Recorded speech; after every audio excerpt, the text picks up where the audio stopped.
It is far from a sleepy summer. Another day brings another all-time high for the Canadian stock market. I want to bring in Diana Avigdor, portfolio manager and head of trading at Barometer Capital Management, for more on the mood of the market. Diana, always great to have you with us.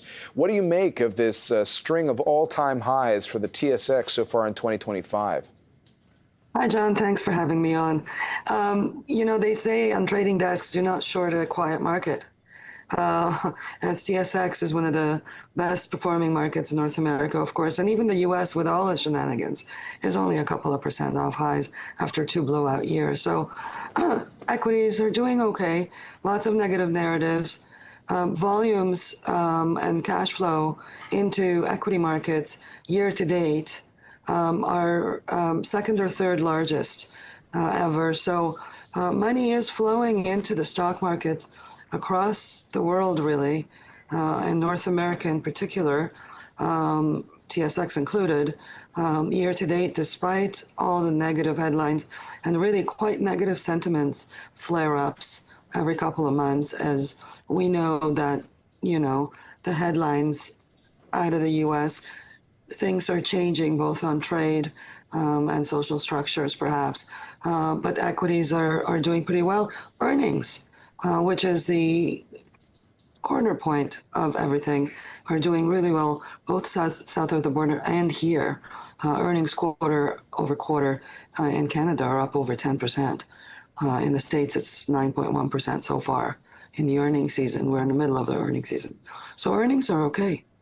What do you make of the fact that there's been such a love affair with tech? We're seeing it again today with Shopify returning to the most influential stock position on the TSX, passing RBC. We've talked endlessly about the AI boom. But what are you seeing in the trading activity? You alluded to the fact that we've seen a good amount of capital flowing into the markets this year.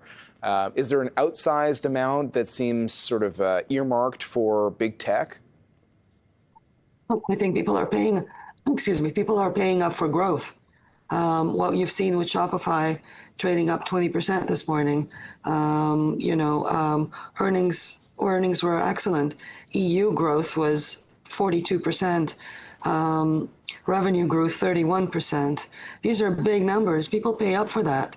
But big picture, e-commerce data points are quite strong this earnings season. We've seen that with Amazon Retail, eBay, Wayfair, ticker symbol W. You see the chart. It's trading at highs.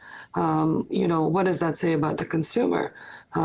We've had some data points last week that put a little kink on the employment number.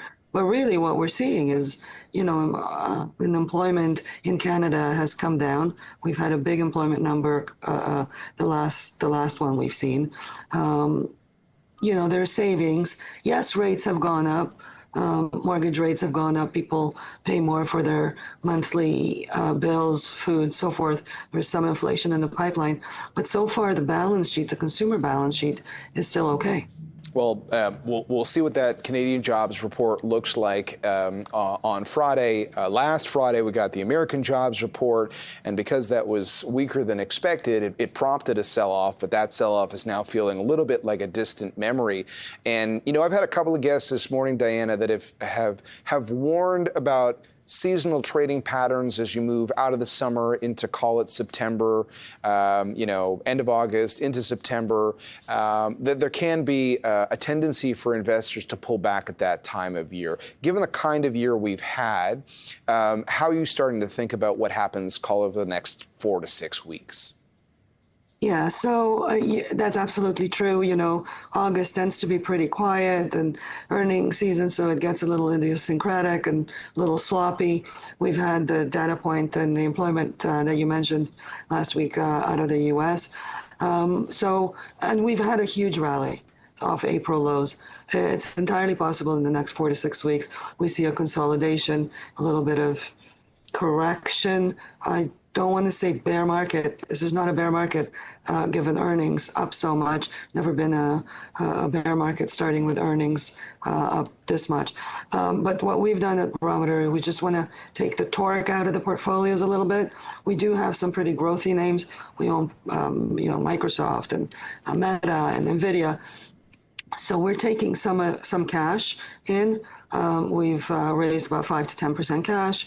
On the flip side of the growthy names, we do own golds and some industrials, and taken down some of the financial names. So we've taken down a little bit of the torque in the portfolio. And if there is a correction, and maybe you can pick up your favorite stocks 10 to 15% cheaper. That's not a bad thing. I'm not saying that the market's going to be 10 to 15% cheaper. I'm just saying certain individual stocks that maybe are extended, it'd be prudent to take the risk down in the portfolios a little bit over the next 4 to 6 weeks for that reason. All right, so some fine tuning to portfolios, but I guess in terms of where we are in this record-setting run, is it your belief that, especially to your earlier point about people chasing growth right now, that if money is being allocated, well into the fall, that going against the stock market, given what it's been offering, is possibly a losing battle for investors? I don't know. I don't know that, I'm not bearish on markets. I do think that these kind of corrections over quiet periods, in the time of heightened governmental headlines, shall we call it, and one-by-one analysis of economic data points. The market, looking at how gold is the best performing asset class year to date, it tells you that people are worried about inflation in the pipeline. Now, inflation is not necessarily bad for stocks. Equity markets are your best hedge for inflation, should that be the case. We're not talking here about hyperinflation and, talking about weaker macro data points, such as the employment number out of the US. They're still seeing 4.2% unemployment, which is really low. Looking forward, if the rate of change is negative, then we have still government spending here, and now we're looking at lower rates. So there'll be some cushion there, and we'll have to take it one step at a time. It's very hard to predict these days, given the macro and political headlines and tariff headlines. It's very hard to predict that much ahead. Let's call it 6 to 9 months ahead. We have to take it a season at a time.